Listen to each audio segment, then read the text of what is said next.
Hello, and welcome to Sobercast, where we provide AA speaker meetings and workshops in podcast format. We're an ad-free podcast, and if you enjoy listening, please help us be self-supporting by visiting Sobercast.com, look for the donate link, and drop $1 or $2 into our virtual basket. We hope you enjoyed the podcast. Have a great day. Hi, my name is Melissa, and I'm an alcoholic. First of all, I want to say, Travis, you did an amazing job. Everybody, please. He was so...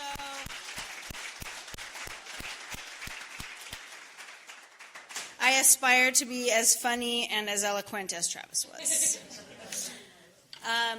Congratulations to Antonio for 2 years. That's huge. To the 90-day token takers, Brandy, Leo, and Mike, I believe. 90 days is huge. Like 90 days without a drink. My God, when I got here, it was like, why would anyone do that? Why would you want to do that, you know? But I was here. My sobriety date is December 23, 2009. So I've got close to 8.5 years now. And, you know, for anybody who's miserable, for anybody who thinks this sucks, all I can say is it gets better. It gets so much better. Like, just, you know, not a straight uphill climb, you know, it kind of has its little dips and valleys, but it's just amazing. My life today is, I mean, first of all, I am 180 degrees different person than I was when I walked in here. I know myself. I know what I like to do. I know what I don't like to do. I know, you know, I just know things about myself. I think when I got here, you know, I didn't know what colors I liked. I didn't know what seasons I liked. I didn't know, you know, seasons passed, and I didn't even see them go by.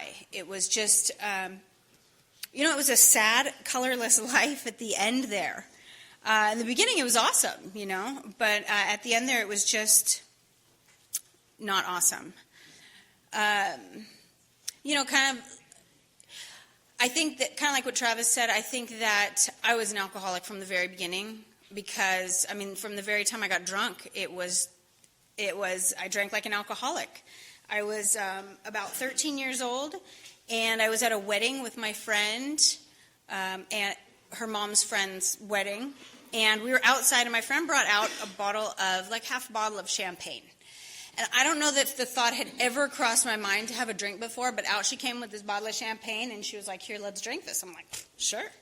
And we drank that, and oh my God, it was just, I loved it. I loved everything about it. And she said, come on, let's go back into the wedding. I said, oh, no, let's get more of that. Let's get more booze. And we did, and we got some red wine. And so you guys can only imagine how well the red wine and the champagne went together. Oh, it was terrible. Yeah. I threw up. I threw up in their car. It was horrible. You know, I blacked out, and but I woke up the next morning, and, you know, like so many people say, my next thought was, when can we do this again? That was awesome. And, you know, I smoked a bunch of weed. I mean, I think that for most of us, I think that for a lot of people in this room, you know, a high percentage of us, drugs are part of our story, and drugs are totally part of my story. So, you know, not to offend anyone, but I'm not going to call them outside issues, because to me, I know what an outside issue is, or I think what you're talking about is drugs. So, you know, that first drink was at 13 or 14, but for a 13-year-old or a 14-year-old, alcohol is not so easy to get a hold of, whereas, you know, I could get a hold of weed. I think I discovered that my dad was smoking weed when I was about 14 years old. And, you know, but things seemed all right for him. He had his own business. He was an attorney. He could smoke and drink. And I thought, well, must not be that bad. Must be all right. And I remember the first time that I got stoned when I was like 16, and I remember I was in a car, I was driving, and the car headlight, the lights in the car in front of me, the tail lights bounced, and I saw them like tracers, you know, kind of like LSD does, and it was like, yes. Like I just knew that for some reason that was my instant when I knew I was home. I knew that was it. And so from there on out, that's how I drank. I always drank alcoholically. And as a teenager, I had many of the experiences that people have that, maybe should indicate that there's a problem. I got arrested when I was 18. I got charged with assault on an officer, resisting arrest, and drunk in public. Yeah, it's a pretty good story. I was with friends, and we were camping at, what's it called? Idlewild. It's close by. And we were camping, and there were some people in the campsite next to us who were drinking and driving their cars around, and so the cops got called, and we were all there with a keg. And most of us were underage. Some of us were 21. I wasn't. I was 18.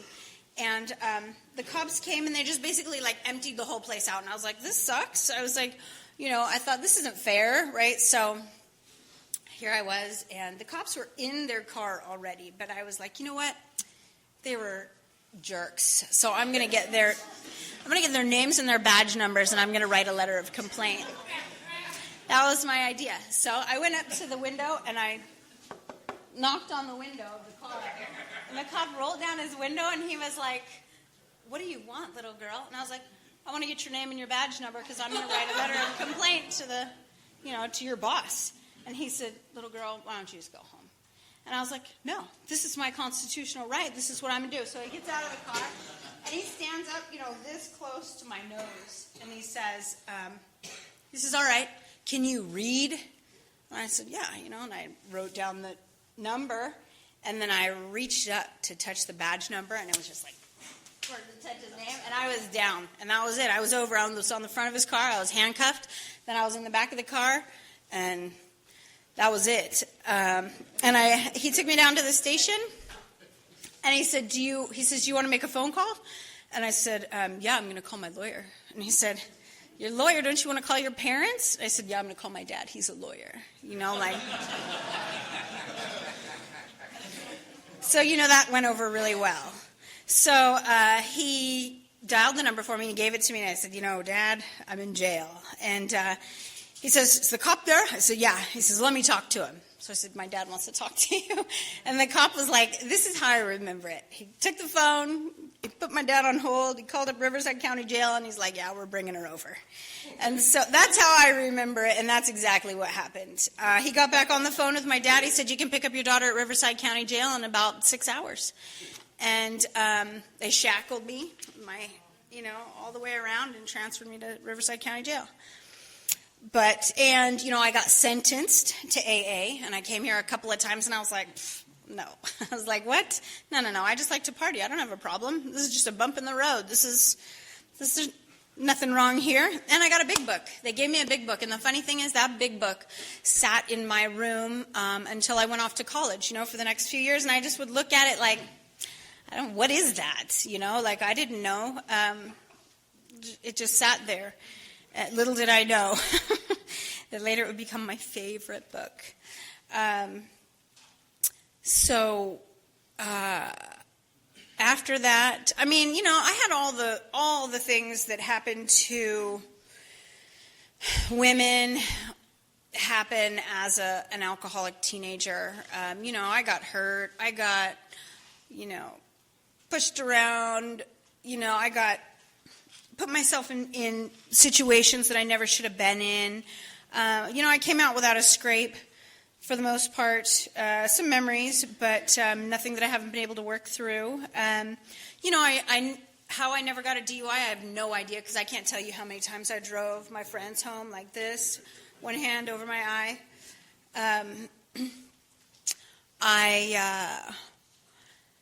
But I certainly didn't sense anything was wrong.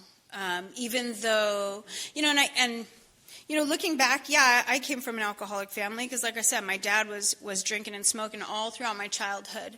And I guess, people talk about their childhoods and what was traumatic for them. I didn't have any overt trauma. Nobody hurt me as a kid physically, but my dad was so busy getting high, something that I would never understand until I figured out I was an addict myself, but he was so busy getting high himself that he was not around for me. And what that looked like to me was that he didn't love me. I didn't know that he was just an alcoholic and an addict who needed to, that was how he coped with life, and that was what he was doing, that it wasn't personal whatsoever, and that he loved the heck out of me. But that's what it was like growing up. But my mom, my mom covered all that up, and my mom made up for it 10 times. She cared for us, and she never made it. We had everything we needed. I had more than I needed. I mean, come on. I grew up in Irvine, California. I had everything I needed and more. But I still felt that, I always had that not enough feeling. I'm not good enough. I'm not smart enough. I'm not pretty enough. I'm not lovable. I had all that stuff. And when it wasn't that first time I drank. I don't think that feeling went away. But it was when I turned 16 and I started, drinking and using on a regular basis that I realized, then I just didn't care anymore. At least I thought. I didn't care what you guys thought. It didn't hurt anymore. It was just, I could go. I loved going to parties on the weekends. We would do our caravans from this keg party to that keg party and do whatever we could in between, and it was a great time. I thought it was a great time. I mean, it was a great time, come on. And, like I said, I didn't face any consequences for a long time. I tell you all this stuff just to identify. I mean, that's what it was like for me. I drank because I didn't know it either. My mom told me. My mom was so smart, and she said, "You're just doing this to numb your feelings." No.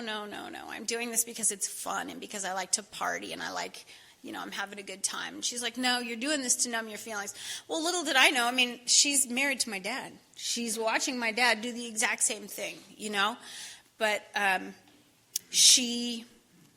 don't know why she thought that. Who knows? I don't know. But, I did it all through high school, and, hey, I graduated. I graduated with a B. I didn't have to work too hard to graduate. I was on track to go to college. It was just from the time I was a kid, it was pretty much fed to me, you're going to college. And I didn't try. It doesn't matter. I didn't try to get into a 4-year school. I just knew I was going to go to a junior college and do it that way. So that's what I did. I went to junior college, and I just continued partying and having a good time. And then when it was time to go to a 4-year school, I picked Humboldt State University because, come on, right? It was perfect. It was in the early 90s when, we just became chronic. It was like, oh my God, it was a great time to be in Humboldt County, I'll tell you right now. And I loved it. Jerry Garcia was still alive, at least for the first 2 years. I saw the dead many times. It was awesome. And it was this little teeny tiny town, and seriously, and you could still smoke in bars, and I smoked. So I could just stay in a bar, even by myself. I felt comfortable because it was this little tiny town. I felt comfortable. I could be in the bar by myself, drinking and smoking, and then walk home, and I just felt safe, and I could be hammered, and I just felt safe. So I did that for a few years, and everything seemed to be going along just fine. I was studying environmental science. I was pretty sure I knew what I wanted to do. And, everything was kind of on track. My dad was pretty much paying for everything. It was cheap enough to go to school there kind of. At the time, it was like $1,200 a semester or something. Living was cheap, $350 a month or something. It was all right. He would kid me. He'd say, "So, Melissa, when are you going to get a job?" And I was like, I thought studying was my job. But toward the end of my time there, I always wanted to be a lawyer just like my dad because, I wanted to be like him. And I thought, well, he smokes and drinks, and he's doing just fine. So I can continue doing what I'm doing, and this is going to work out, I mean, I had no tools. I had no skills for dealing with anything in life besides smoking and drinking. And I was 24 years old, and I was still at college, and I would talk to my dad on the phone a few times a week. I worked for him from the time that I was 14 years old until the time I left for college at 21. So I worked for him on and off. And, I just always wanted to be like him. And I always really identified with him, even though I think I always craved his attention. And when I was about 17 years old and I was working for him, it's when he started, his way of, we started doing things like sharing jokes, like dirty jokes, and that was how I felt like I bonded with my dad. Oh, and when I was 16 years old, was the time he started smoking weed with me. So, God, I look at that now and I think, no way in hell. Even if I still smoked weed, there's no way in hell that I would smoke with my children. But, that was what we did on the ski lifts and the boat, and, it was great. So I was 24 years old, and I'm going along at college and just thinking, I want to be just like my dad, just follow in his footsteps. And I was talking to him on the phone, and that's when I started noticing that he was hammered. He was hammered a couple nights a week. Every time I'd talk to him on the phone, he would be slurring his words and telling me, Melissa, times are tough. I'm like, I don't really know what that means, but can I help? Should I come home? Do you want me to work for you? What's going on? He didn't have any money, and his business was failing, and he was just loaded every time I talked to him. And, I didn't know, but I got depressed during that time too, I think just because I could hear it in his voice. And then he committed suicide.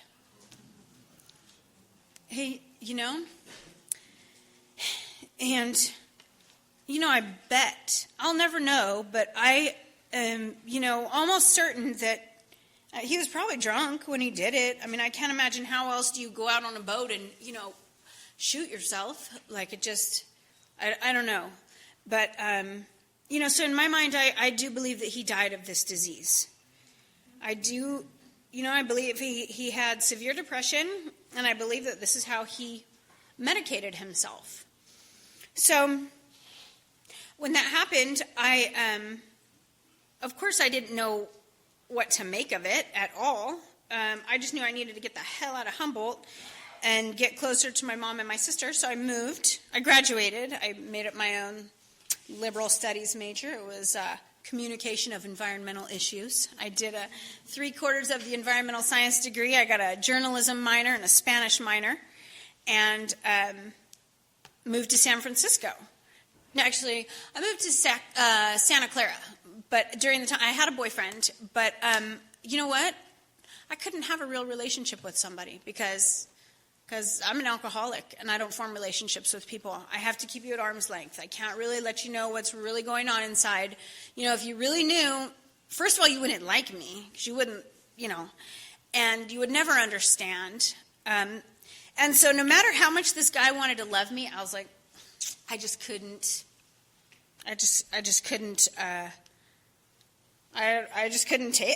be there. I couldn't do it. And he's an awesome guy. We're still friends, but I just couldn't do it. But I moved there with him, and then, wherever I go, there I am. So I ended up, I worked in a restaurant, and I don't know if any of you guys have ever worked in a restaurant. There's a lot of drugs and alcohol in restaurants. And, I found my people, and I got into all kinds of stuff, and I got, took some free something or other from somebody that I probably shouldn't have taken because it wasn't really free, and when they came looking for it, it was, kind of scary. But, that was, after that is when I moved to San Francisco, and I think what happened was, I never dealt with my dad's death, really. I just drank and used because that was how I knew how to deal with it. And so when I got to San Francisco, what I did is I just met up with my next boyfriend he was a professional alcoholic. And it was there that, it just took it to the whole next level. He had, access to anything and everything that I wanted. And he taught me, man, there was something about it. He would roll around San Francisco with a tall can of beer in his console right there. And to me, that was just, I've been a rule follower since birth. And to see him rolling around with this open can of beer in his console was equally, scary and thrilling. It was just that whole bad boy thing. I kind of liked it. So I started doing it too. And then he had these little, I mean, right? So, I mean, he's driving. What's so bad is going to happen to me? So and we would get these, what did he call them? I can't remember. Little shots. Well, yeah, but no, he had another word for them. I can't remember what, but yeah, just like little guys or something like that. I don't remember. So every time we'd stop at the liquor store, I swear to God, it seemed like we stopped at every single liquor store as we went down the road, wherever we were going, we'd get a tall can and a little guy, and we'd shoot our little shots and then get in the car and drink our beers as we drove down the road. But he also had a penchant for parking in bus stops and other like double parking places, and I would just be like, he'd be like, get in the passenger seat in case we have to move the car. I was like, hell no, I'm loaded. I am not sitting in that get in the driver's seat in case we have to move. No way. So he didn't like that about me, but because I was not going to drive that car all loaded. Nope. Even then, it was like, I didn't want to drink and drive. So I stopped driving because I wasn't going to stop drinking. That was not an option. And so that's what I did in San Francisco. And I guess you'd say that after that is when I pulled my first geographic, because there was something about it, I was like, I cannot keep doing this. Like, I just knew something was starting to be wrong. I knew something wasn't right. And, the drugs that he had were the ones that made me want them all day, 24/7, and I just couldn't work like that. I just couldn't do anything. So all I knew how to do was leave, and so that's what I did. So I came down here to go to grad school, and but of course, I followed myself. I found my people. I continued doing what I was doing. I made it through grad school, no arrests. No failures. I did what I needed to do. Took out way too many loans, though, because I didn't want to work. It was just like too much to do everything. And so so I made it, and by, I don't know how, I passed my licensing exam. And then I went out there, and I just, I think I should have known that there was a problem when, in order to pass my exam, I had to quit drinking during the week, because it took me more than one try. And I had to quit drinking during the week, and on the weekends, though, I would still drink. But during the week, I wouldn't drink, and I could not sleep. I could not sleep at all. So I put on the Grateful Dead and, just try to sleep through the week. And maybe then I probably should have realized that there was something very wrong, but I didn't, because like Travis said, alcohol was my solution. It was not my problem. It was my solution. And so for the first 5 years of my career, I drank. And, I didn't go to work drunk. I didn't drink at lunch. I didn't drink in the morning.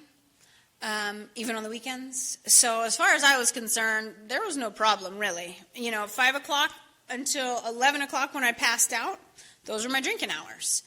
I think that the fact that I did smoke pot kept me from drinking more, honestly, because once I smoked, I didn't drink anymore. I'd still pass out.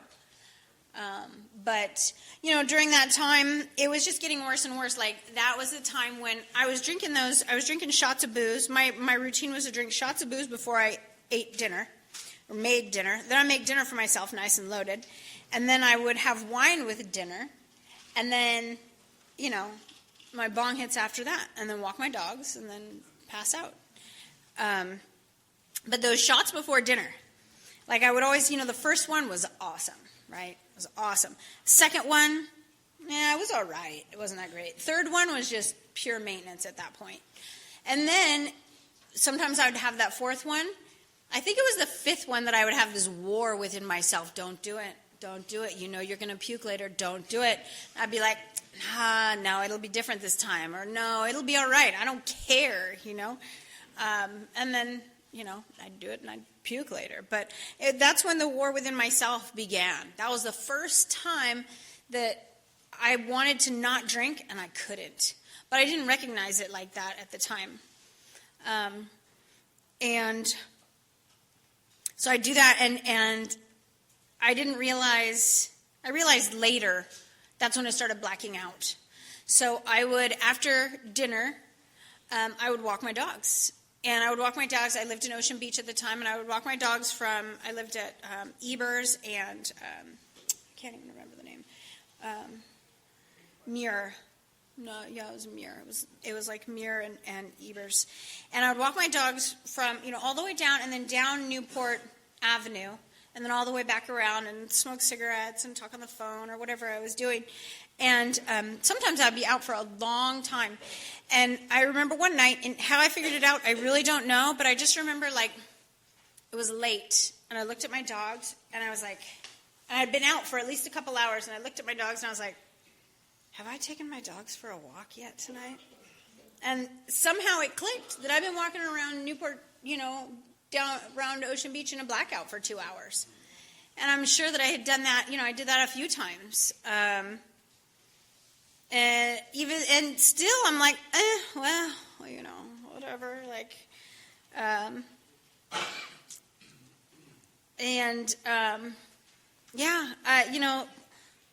stuff was starting to fall apart, having to pull my car over, driving home from a meeting for work and having to, pull over and take a nap in the back of my car because I was so hungover. Stuff like that started to happen. It started to become clear that this was not probably what I needed to be doing, but it never occurred to me, I can't say it never occurred to me not to drink. I just thought I needed to learn how to drink better or differently, right?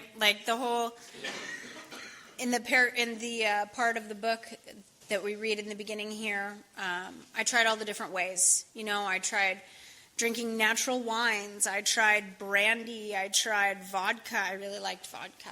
I tried, all that stuff. I tried all the different combinations to make it work. And I just remember, I remember toward the end of my drinking, just looking around and being I was 33 at the time, and I always wanted to have kids. And I just looked around. I'm like, where are my children? Where are my kids? Where's my husband? Where's the rest of my life? This is not cool. All I got is my dogs and Jose Cuervo. There's got to be a better, this is not what I bargained for, or this is not what I was hoping for. And something happened. So I had these drinking buddies. I mean, they were friends, and I still am friends with some of them.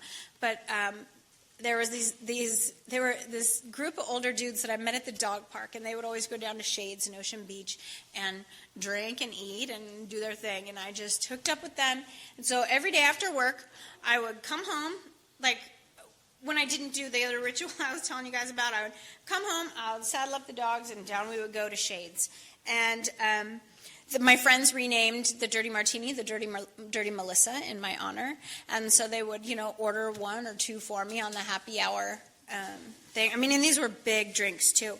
And we would drink those, tell stories, smoke cigarettes, and have a good time. Watch the sunset over Ocean Beach. I mean, really, what could be better? My dogs are there. It was awesome. Until one of my friends, word got around in our little group that our friend had liver problems from drinking.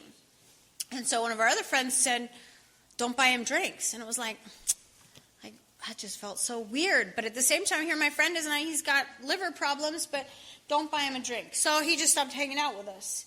He goes someplace else to drink. You guys are going to give me a rough time? He just went someplace else to drink. Well, one night, he keeled over in an alley in Ocean Beach, and we found out that, he went to the hospital. He had cirrhosis really bad. He was 43. He was only 10 years older than me at the time, 1 year younger than I am now, and he was dying. And we went to the hospital to visit him, and he was just blown up like a yellow water balloon. And he had, tubes in his veins, and he says to us, look, you guys, I haven't had a drink in 3 days. I was like, dude, you're going to die. And he did. 3 days later, he died. And that was, that was my wake-up call. I was like, oh, shoot, that is going to be me if I keep doing what I'm doing. Somehow I just knew it. I just knew looking at him, that's going to be me. And so I decided to moderate. I said, all right, 2 days on, 3 days off, 2 days on, 3 days off, whatever. I'm just not going to drink every day. And, oh my God, was it hard. Not only was it hard, it was impossible. It was absolutely impossible. I wake up in the morning, I am not going to drink today. Not going to drink today. By 3 p.m., I'm like, man, I want to drink. And nope, not going to drink today. Nope, not going to do it, not going to do it. And, man, that went on for 2.5 years. I did the marijuana maintenance program. I did just filling my time with other things, taking my dogs to the dog park, just anything I could. I kept a journal, and I still have that journal. And it was like during those 2.5 years, I discovered the phenomenon of craving. I used the word craving in my journal entries. I'm like, I didn't drink today, but man, the cravings were strong. It was like I just, and there was things I remember so vividly, like one night just doing my dishes. I am not going to drink today. I am not going to drink today. I am not going to drink today. I just put that drink, I was like, fuck it. Put that dish down, and I was out the door to the liquor store. I mean, it was just, and I knew, right then alcohol had control over me. And I knew I was screwed, or I thought I was screwed. But I didn't know what to do. I run my own business. I had no health insurance. Well, I don't know if I had health insurance at the time, but I knew that I couldn't take a month off to go to rehab. Wasn't going to pay 10 to 30 grand to go to rehab. Just, that was not in the cards. And I feel like that's where God, or my higher power, whatever you want to call it, whatever you guys want to call it. I choose to call it God these days, but, whatever. God is not... I'm grateful that when I got here, they didn't tell me I had to believe in a certain God, because I never have. I grew up without a God. I never thought I needed one.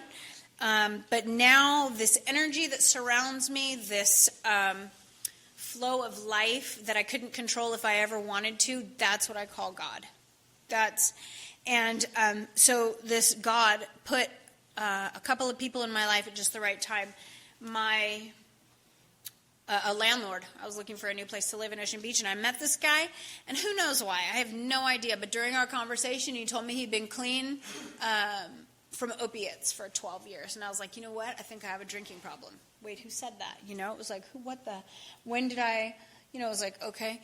And he said, well, if you ever want to go to a meeting, let me know, and I'll take you. And he did take me to a meeting, and I saw a lot of people who looked like you. It was actually in Coronado, so I have to say they were a little bit older. It was an older crowd, and these people were sitting there saying they hadn't had a drink in 20 years, and my God, they looked so happy. And I was like, 20 years? Like, that was insane. How do you do that? Why do you do that? Like, I just really wanted to, I guess drink like a lady or whatever. I just didn't want to be doing what I was doing anymore. And it made an impression. And then my best friend from high school, who I did every drug under the sun with, who I drank with, and she had gone toward opiates. Thank God I didn't. Thank God I never got into opiates or pills, because they don't have any calories. I totally would have done that. I would have done the heck out of those, I counted the calories of my vodka and my wine every night as I walked. I was like, so I had 3 shots of vodka, 60 calories each, and then 2 glasses of wine. I mean, I can obsess. Believe me, I can obsess. And but my friend contacted me on Facebook, and she was like, do you want to be in my wedding? I'm like, you're getting married? Like, I was shocked she was still alive, honestly. And she was like, yeah. And she told me she'd been sober for 2 years. So I was like, whoa, really? How? And she told me about AA. And, oh my God, I just started crying. And she's like, why are you crying? And I'm like, because you gave me hope. Like, seriously, somebody who, where she was at and just the things that she described, it just gave me hope. And so I was in, during that 2.5 years, the most I ever got was 50 days by myself. And I got 50 days, and I was, of course, I was using dating websites because I was trying to find that husband I was talking about. And I was dating this guy, and he said to me, I've never seen you drink. And I was like, thinking to myself, and hopefully you never will. But one night we went to a movie downtown, and it got out relatively early, and he's like, let's go to Whiskey Girl. I was like, fuck, Whiskey Girl, that's a bar. I go, okay. So we went, and he's like, what do you have? And I'm all Jack and Diet. And, man, that thing went down so smooth after 50 days, and within the next 20 minutes, maybe 40 minutes, I had 2 more, and then I was like, I need to go home.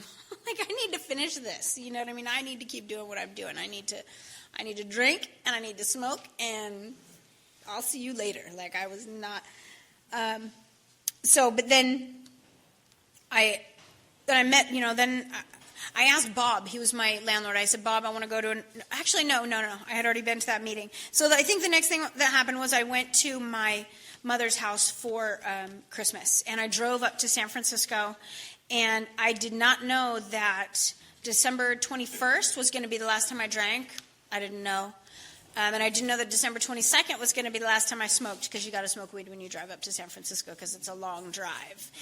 And so I didn't know that those were going to be the days. But December 23, I was like, I'm going to do one of my little 10-day dry outs up here, because I was used to them by then. I said, I'm going to do one of my 10-day dry outs and just see what happens. And I was up there, and as I sat there twiddling my thumbs, I'm like, I wonder if they got AA around here. And I looked it up online, Marin AA, and there was one right around the corner in like a couple hours. And I walked over there, and I sat down, and they gave me How It Works to read. And I was like, it was on. That was it. That was it. And I was there for, I think I was there for a good 10 days. I went to a meeting every single day, cried my eyes out. Lots of people gave me their telephone numbers. And it was just, I just knew I was home, because like you people are they say we're people who wouldn't mix. I think that I think that has a little bit more to do with like maybe age and like where we are geographically, because otherwise you people are totally people I would have mixed with. I would have partied with all of you, you know what I mean? Because you guys, you drank like I did, I think we would have mixed just fine, and I'm sure you guys had all the stuff I wanted, and but I've just felt like I was home from day one when I got in here, when I finally turned myself over to it. And then, I got excited. They're like, any newcomers? Like, because actually I wanted to tell everybody how I felt at the time. I had a lot of talking to do because I'd been pushing stuff down.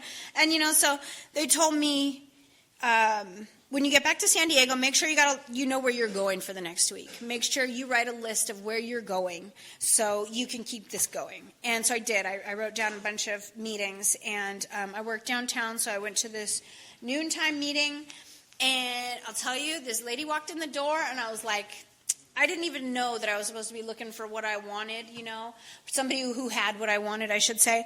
I just knew that this lady had it going on, and she just looked like everything, like she looked natural, she looked confident, she looked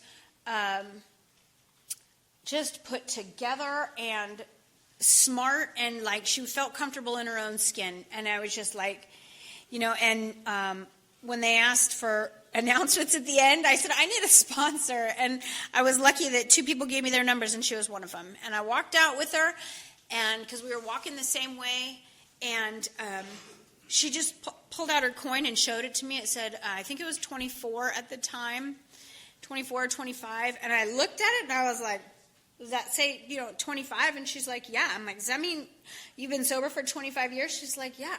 I'm like, oh my God. And she goes, you never have to drink again. And I said, I would really like that. And, she's my sponsor. She's still my sponsor. And she told me when I finished the steps, she kicked me out of the nest and said, you need to go start sponsoring people, because that's what we do here.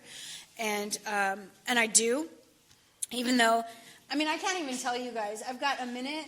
My life is so full now. Like, my career is just everything in my life has just blossomed. I got my kids.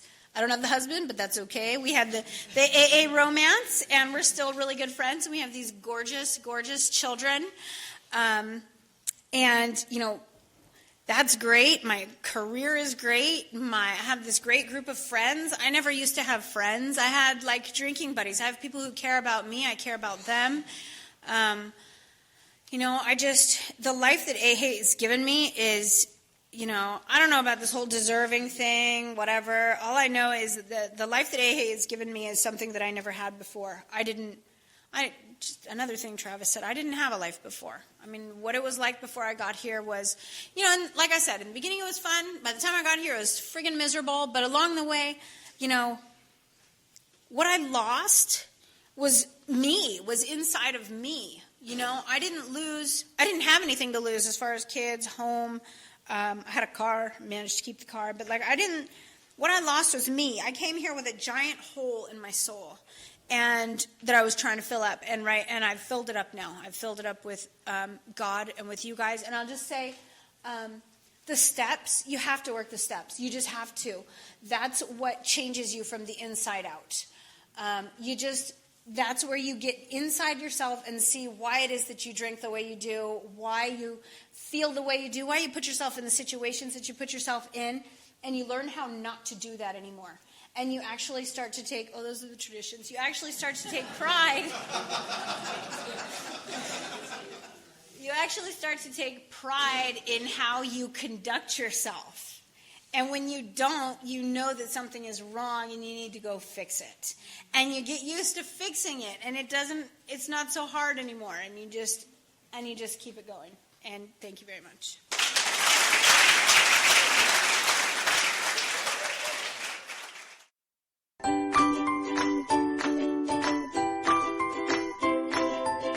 Thanks for listening. I hope you enjoyed the podcast. Sobercast is ad-free, and we'd like your help in order to keep it that way. So if you'd like to help us be self-supporting by pledging $1 or $2 a month, visit Sobercast.com and look for the donate links. Thank you very much.